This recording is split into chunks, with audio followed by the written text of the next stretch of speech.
What's happening, guys? Sam Adams here, and welcome to a brand new episode of the Jampack Report today for August the 19th of 2019. Of course, for those that are brand new to the show, this is a daily gaming news program that lets you know the hottest gaming news coming out of the gaming industry 5 days a week, Monday through Friday on youtube.com/SamuelAdamsMedia, as well as on podcast services around the world, which can all be found grouped together on anchor.fm/SamuelAdams. Now, of course, this show is being recorded, as I said, on Monday, the 19th of August, which means we are at the very beginning of Gamescom week happening in Germany, yeah. So we're going to be having a ton of news come out over the course of the next 24 hours because today is Opening Night Live, and I will also say I am going to be watching Opening Night Live, hosted by Jeff Keighley, on my Twitch channel, twitch.tv/SamuelAdams. We'll be co-streaming that, as the term goes, kind of checking out the big announcements. I've been hearing a lot of stuff about this show, and I'm very excited to see what Jeff and the team bring to the table,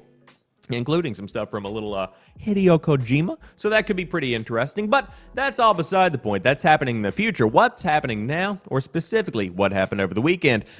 The Apex Legends developer team got a little fed up. That's our headline story of the day because they had some discussions on Reddit with the fan base, calling them names and insulting them in a pretty grave way. So we'll talk more about that and why they might not be entirely in the wrong, but they're still in the wrong. Then Anthem's lead producer leaves BioWare. Now, this story actually broke on Thursday, but it missed the mark for getting into the Friday show. So here we are talking about it on Monday because it's still significant because, good segue there, Sam. Dragon Age 4 developer has also left BioWare, leading many to believe something is going on behind the scenes over there at the company, behind so many of the biggest games that we know in today's modern industry. Now, with that being said, Rainbow Six Siege is getting a battle pass. Official ray tracing support is coming to Minecraft, which explains the lack of the super duper graphics pack, which was canceled officially last week. Nintendo says that there is no Switch exchange program, although reports over the weekend suggested that there was, in fact, an exchange program because, again, brand new model of the Switch with way better battery life just hit store shelves. Then Forza Motorsport 6 is the latest game to be pulled from the Xbox Live Marketplace, for no reason whatsoever, but still they have a reason. A Resident Evil movie reboot is in development. That sounds absolutely horrible, and you might be able to watch it on a PS2 in Brazil, or at least you could up until 2012. A fun story to end out the day, but that's pretty much the lineup for today's show. And again, I do hope you enjoy what I bring to the table, but without further ado, let's go ahead and dive into today's top gaming news. First off, Apex Legends forum furious as devs call players asshats and freeloaders. An apology for Iron Crown Cosmetics devolved into Outflame War. Developers of Apex Legends tried on Reddit to apologize for explaining, they should apologize for explaining, but they tried to apologize for and explain a snafu involving cosmetic items in the game's current Iron Crown event. It did not go well at all. The thread devolved into an eye-popping series of insults and grievances from Respawn Entertainment developers that magnify players' bad will toward the studio and the game. The result is an outraged Apex Legends subreddit this morning reposting screenshots of the inflammatory comments and boiling with resentment at those who wrote them. To recap what kicked this off, the Iron Crown event introduced new skins when it launched earlier this week, but players could only get them by grinding against a difficult and expensive loot box mechanism. Fans immediately pushed back, feeling that Respawn had gone too far in its monetization for the free-to-play game this time. Late Friday, Respawn announced changes to Iron Crown Cosmetics, making them available for direct purchase with the game's in-world currency, which can also be bought for real money. The official blog post announcing the changes made an apology, saying the studio needs to be better at letting our players know what to expect, and that the situation has been a huge learning experience for us. A post made to the Apex Legends subreddit on Friday night attempted to say the same thing. It got ugly, and even uglier, when fed-up Respawn developers hauled off on angry players. Many of the developers' comments, particularly those from one by the handle of DK05, have been deleted. This seems to be one making everyone the angriest, and it says, and I quote, "Hey everyone, found the dick I was talking about. Guess what? I didn't even read your comment except for the first sentence and last. This kind of garbage doesn't warrant a reply, but lucky for you, I already made a comment about this earlier. Go find it." It had, at the time of the screenshot, been downvoted over 2,000 times. And so this was followed by somebody replying saying, yeah, but he called someone a dick, not you in particular, which was, again, seen with a reply by a developer with Quote, I think technically I was calling gamers dicks. I don't know. I had a spicy lunch. Feeling it. Yikes. And these continue with a lot of, I suppose, mixed reactions from yours truly. The next one. I've been in the industry long enough to remember when players weren't complete assets to developers, and it was pretty neat. I've forged a bunch of long-lasting relationships from back then. Would be awesome to get back there, and not engaging with toxic people or asking how high when a mob screams jump is hopefully a start. Still another where players are called freeloaders. There is a wealth of data available on how monetization works in free-to-play games, and we ourselves have run tests by putting skins on sale in the store. The amount of people who spend is crazy low. Most of y'all are freeloaders, and we love that. And a change in price doesn't move the needle. The community manager even got into it. So it's fine for you all to call us liars, full of shit, and other personal attacks when we communicate an apology and update to the event, but we're immature when we call people out on it. Got it. This morning, post about the Flame War dominate the subreddit's front page, led by an open letter to Respawn from the community. In it, Redditor Cool Oat says the studio committed the ultimate cardinal sin. You got personal. We won't forget this, they wrote. You've set a new tone for the kind of interaction we'll be having with you. It's a cold one. We've reached out to reps of Respawn and Electronic Arts, they say at Polygon, to ask for additional comment, but of course, nothing has been received as of yet. And so this is a very complex issue for me because although it was handled without any ounce of grace, I understand what the developers are trying to say here. And I understand the idea of posting a very transparent forum post and being as transparent as possible because, in theory, that was going to be a good plan. People don't like the corporate mumbo-jumbo. You know, people don't like it whenever it feels like they're talking to a company and not an individual. To be upfront with someone, to be frank with someone, to be able to really just say what's on your mind is something that's very valuable in every relationship in life. However, at the same time, whenever you're thinking about every relationship in life, even those that are married and have been married for 30 years know whenever there is a line that should not be crossed. They know whenever to stop whenever they're beginning to rant and hurt someone's feelings. That's where the developers at Respawn began to kind of lose touch. And so I put on Twitter a little hot take on this one, and I think it's worth repeating here. There is a point at which, yes, it is cool to be able to see them being upfront with people and being transparent with people, but whenever you are representing a company, you are, again, representing a company. You have to handle yourself with an additional level of grace that you don't necessarily have to handle yourself with whenever you are the only one concerned in the altercation, whenever it is only your reputation on the line. To speak for a public company, which is essentially what's happening in this forum, it puts a lot more on the line, and there is a much higher sense of responsibility to, not insult the player base, which you depend on to support your game. I think that's what blows my mind the most about this, is that it seems like the developers are completely out of touch. And again, I'm not a developer. I'm not in the gaming industry. I'm nothing more than a sidelines commentator. But it seems like the developers are completely throwing the value of the player out to pasture here, because this game won't survive if people stop playing it. That's the nature of the beast in 2019. That's the nature of the gaming industry. It is incredibly shifting. There are so many games coming out that are of high quality. If you piss off your player base, they will leave. If you make them happy, they will come. I don't like pandering any more than the next guy, but that's just the situation as it is in 2019. So to go ahead and call out your player base right now is kind of bold. Admittedly, they're not going to go anywhere in my opinion because the game is still good and it's still the best BR on the market aside from Fortnite. But right now, not looking too good for those that are on the development team, and I'm sure there are going to be some meetings had this morning about what exactly is going down on the Reddit post. But I'm sure there are going to be more meetings over at BioWare because a couple of big names have left the company, or at least are in the process of leaving. Anthem's lead producer is leaving BioWare. Ben Irving, the lead producer behind BioWare's action RPG Anthem, is leaving the game company. The announcement was made by the producer in a series of tweets which states Irving has accepted a position with another company. And of course, there is a series of tweets announcing he has accepted a position with another company. Irving describes BioWare as, quote, the dream place, adding that Anthem, which launched in February, has a bright future under its current leadership. Ooh, boy, why you lying? So far, no new lead producer has been named to take his place, and of course, they have reached out to EA for comment at VG247, but none really needs to be made. I think it's pretty much self-explanatory here.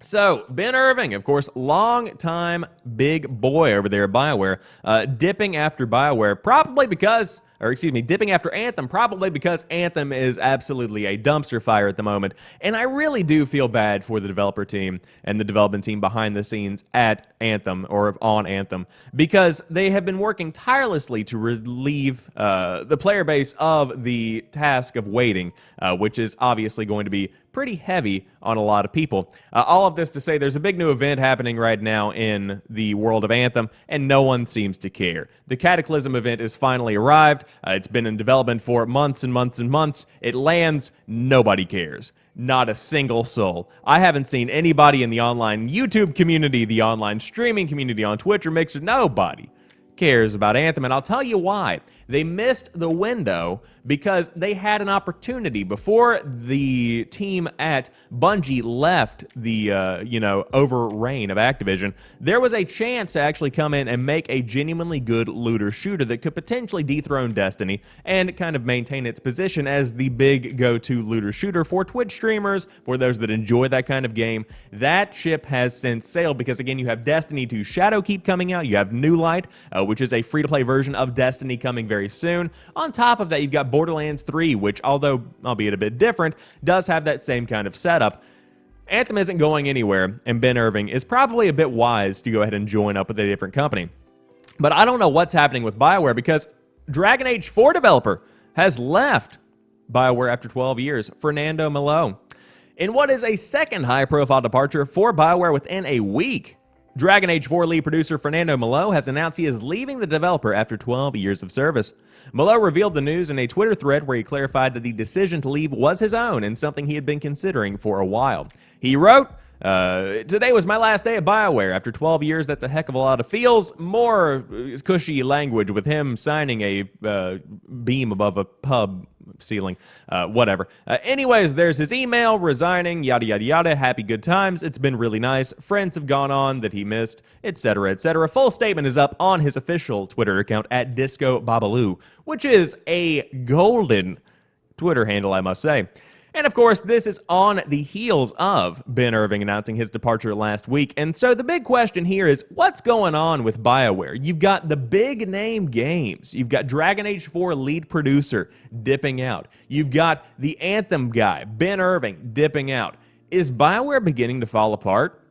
I think it is. I think that they might have one more chance to really pull something out, and I think that it's going to be Dragon Age 4. Now, the question is, can they bank the entire company on the success of Dragon Age 4? Can you place that bet confidently? No, you cannot. I don't know that Dragon Age is currently in a position where it can be the cash cow for a company that saves it from ultimate death. I just don't know that people enjoy Dragon Age that much in 2019 because it's been so long since a Dragon Age game came out. There's an entire new generation of gamers that are beginning to play, and on top of that, the overall setup of the industry, the overall interest of the industry, trends have changed, and I just don't know that there is a place for Dragon Age right now, considering how many other big RPGs there are that do that kind of world just as well. Whenever you've got The Witcher 3 Wild Hunt out there in the wild coming to the Switch, etc., etc., you've still got tons of people playing that with all of its DLC. On top of that, you've got Cyberpunk 2077 coming out, which, albeit a different kind of setup, is still a big open world game that a ton of people are going to be excited about. So maybe the next generation could hold something big for BioWare, maybe a redemption arc, if you will, in its storyline. But man, right now they are hemorrhaging talent over there, and it's not looking too good. However, let's move on and talk about Rainbow Six Siege, because Siege is getting a battle pass, and it's more than a cosmetic change. Rainbow Six Siege is falling in line with its shooter peers by introducing a battle pass system as part of the new Operation Ember Rise content, which introduces two new operators, Emaru and Goyo. A reworked version of the Canal map, the battle pass will begin with miniature takes on the bass called Call Me Harry. According to a press release, the Call Me Harry pass will focus on Dr. Harishva Harry Pandey, director of Rainbow. By earning battle points, players will unlock tiers and unique rewards and will get an exclusive Harry Chibi charm upon completion. The mini pass will take place over 7 days and include 7 tiers and will be completely free. A second pass will launch later this year and will include the 2-tier system familiar with games like Fortnite, comprising free and premium tracks. The battle passes will also feature a narrative element, with Harry narrating and telling the stories of himself and Rainbow operatives. Alongside the battle pass, Ember Rise also adds an all-new unranked playlist containing the same rules as ranked without affecting the player's rank or MMR, good for practice. An all-new champions rank, map rotations have been reworked in ranked, casual, and unranked. Player behavior updates to combat in-game toxicity. The operator's menu has been reworked along with the shop interface. And of course, you can check out the entirety of Ember Rise's content on the PC's test servers tomorrow, August the 19th, with no final launch date having been announced, or should I say today, August the 19th. But interesting to see them dipping their toe into the sea of battle passes. Again, the first little iteration, not really a big thing. You're having one small 7-day stretch of battle pass. But with a big one coming down the pipe, I would say this is something to kind of tide players over and make sure that the system in place is going to function appropriately. And that's just my 2 cents on that one. But I love the battle pass method. I love the battle pass setup because it doesn't milk gamers for more than they're worth, but it does give people the incentive that, hey, if you play the game enough and you like some cosmetics, guess what? Come over here, I've got some cosmetics for you to enjoy. And there you have it. Boom, shakalaka, $10 roughly, and you can earn your keep in the game even more so and get that premium content. But overall, they're not required. They aren't necessary inherently, and it's pretty cool to see that they are, in fact, getting into the game. I love the Battle Pass system. Some people like it, some people hate it. I think it's a pretty good move. But Minecraft has been on the resurgence over the past few months, and man, is it finna look good. Official ray tracing support is coming to Minecraft. It now has God rays, and I will say, we're not going to watch it on today's show because, you know, stray copyright content, but Minecraft with RTX, official GeForce RTX ray tracing video, whatever it's called, on YouTube, it looks absolutely breathtaking. Phenomenal. This game is potentially one of the best looking games in 2019 now. It's crazy. We've seen modders add path tracing, which is similar to ray tracing to Minecraft with impressive effects, but now NVIDIA have announced they are working on official ray tracing support for it. This only a week after the super duper graphics pack was canceled for being too technically demanding. Here is how NVIDIA described the benefits of upgrading a voxel-based game in this way. Quote, lighting is upgraded to real-time global illumination, enabling light to realistically illuminate blocks and buildings as the world is modified. Emissive blocks like glowstone and lava can illuminate environments, along with other dynamic game elements. Water, grass, and other reflective surfaces show actual real-time reflections, mirroring their surroundings. The good news is that this upgrade will itself be moddable, so new in-game designs that were previously impossible become a reality.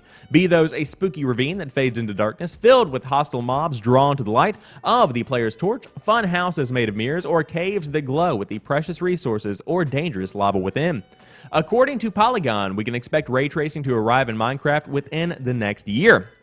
And man, like I said, you should check out the entire video. It's just a couple of minutes long. I'll go ahead and just scroll through and kind of show you exactly what's happening here, and I'll show you the clip that really proved to me there was something that was worth doing here. Which one really blew me away?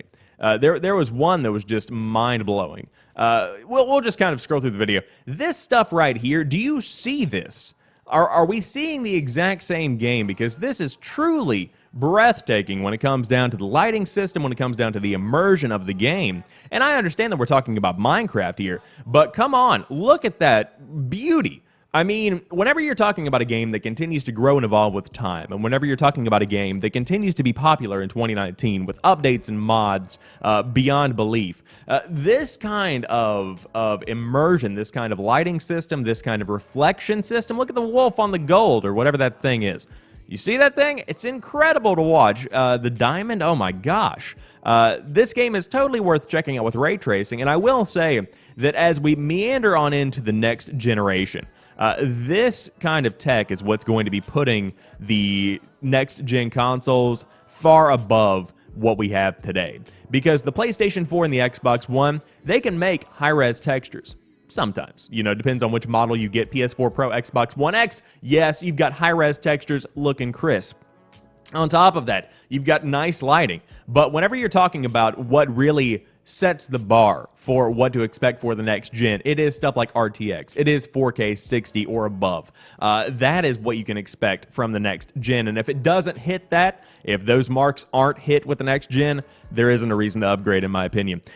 This tech, though, blows my mind, and I must admit, I did not expect Minecraft to ever look that good, and of course, now it kind of makes sense as to why the Super Duper Graphics Pack was canceled, but man, if you are an audio listener, you have got to go and check that stuff out. However, there were rumors over the weekend that Nintendo was exchanging newly purchased Switches if you did get the old model of the Switch. Now, for those that are saying, Sam, what are you talking about here?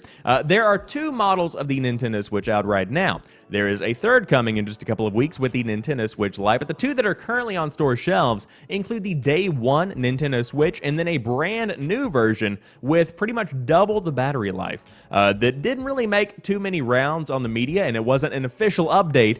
It was just kind of an updated version of the console, an updated number, if you will, in the serial number queue. So there was not too much promotion going on. But Nintendo says there is no Switch exchange program. If you bought an old model, you might be stuck with it. So they are kind of flipping and flopping here. You might not want to buy a first-generation Switch with the assumption Nintendo will replace it with a new model. A Nintendo spokesperson has flatly denied that swaps are available, telling The Verge that we do not have a Nintendo Switch exchange program.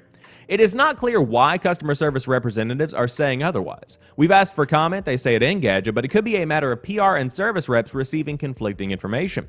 The reported program lets anyone who bought an old Switch after July the 17th, with the more efficient model being announced then, send their old console for a replacement as long as they're willing to cover the shipping and insurance cost. The revised Switch is virtually identical to the old model outside of a processor built on a newer manufacturing process that saves energy. For some, though, that makes all the difference. The 9 hours of peak battery life could mean the difference between playing games on an entire long-haul flight or having to stop mid-session. And this is one of the issues you run into whenever you release updates to your console in a stealthy kind of way. You don't make a definitive switch, no pun intended, so it's hard to really judge when consumers should go out and buy your product. Now, I would be absolutely irate if I received the older model of the Nintendo Switch, and of course there is a different box design, so look for the one with the more solid red color on the front. It looks newer, obviously, a more Nintendo-esque new marketing style and whatnot, but unfortunate to see that they're kind of going back on this Nintendo Switch exchange program. Hypothetically, I think we could be seeing an update to this story later on in the week that shows they are in fact going to do the right thing and exchange the Switch models, because they can always just turn around and resell them as used on the marketplace. That's what's probably going to happen. But moving on to the next topic of the day, Forza Motorsport 6 is going to be pulled from the Xbox Live Marketplace on September the 15th. Forza Motorsport 6 will no longer be available on Xbox Live as of September the 15th. The first sentence following the headline that reads the exact same sentence says, according to a forum post by Turn 10, Forza 6 will enter end-of-life status on that date. What this means is the game will add all of its content. Excuse me, let's try that again. What this means is the game and all add-on content cannot be purchased online. If you already own the game, you will still be able to download and play it along with all purchased DLC. Microsoft is trying to soften the blow by putting the entire DLC catalog on sale for 95% off. Normally, it would cost you $100 to get everything. Instead, you can grab the complete add-ons collection for no more than $4.99. Of course, still a gorgeous game, but if you're an Xbox Live Gold member, the game is now free on the service through Games with Gold until September the 15th. Of course, Forza 6 was released on September 15th, 2015, and the latest game in the series, Forza 7, has been available since October of 2017. Unfortunate to see the game being pulled again, likely one of those music licensing, likely one of those car model things. And on top of that, that's something Turn 10 tends to do, is kind of pull the older model of the game and exchange it for the newer model of the game solely. And so instead of having a slew of Forza games that, albeit look similar and play similarly, are different, you have pretty much one experience to expect on today's day and age whenever you are going to look for a brand new Forza game.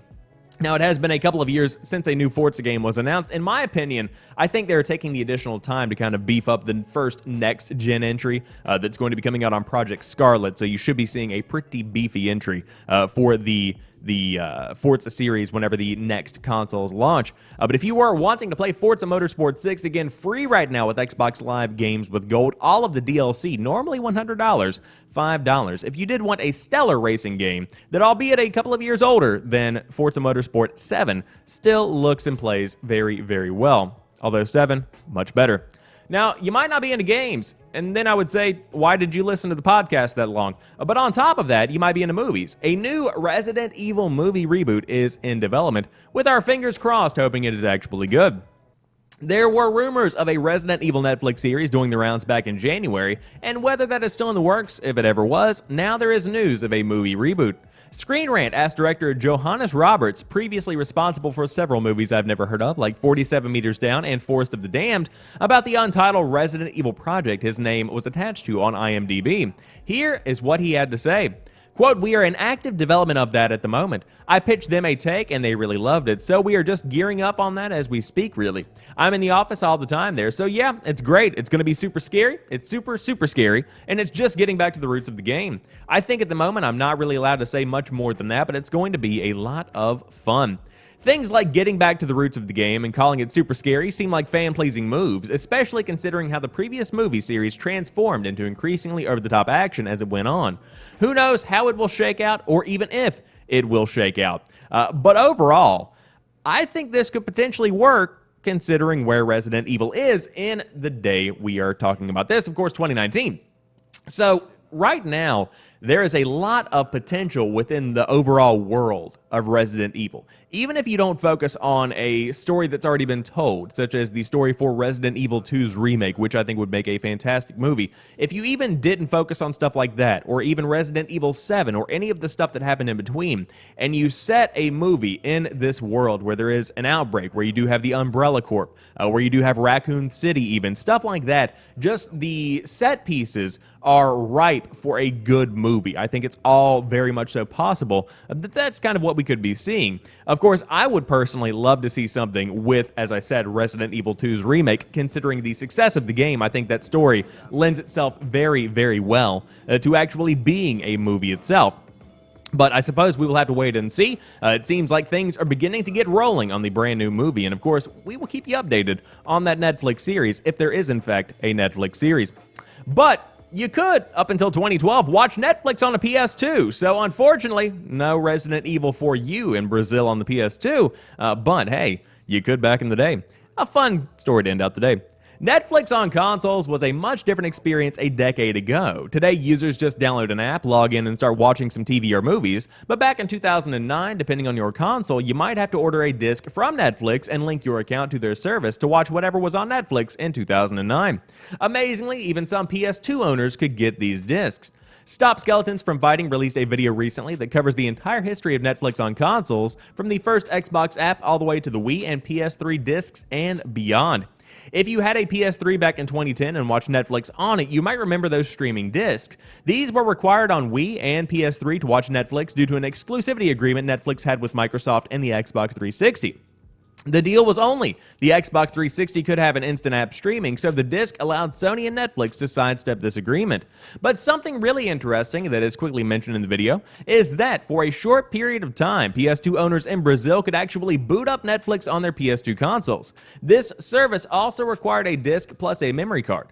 Netflix support for PS2 was officially ended in 2012, which angered a user on the GameSpot forums. However, Googling the subject, it seems some folks were able to circumvent this and keep watching House of Cards and BoJack Horseman long after official support was pulled.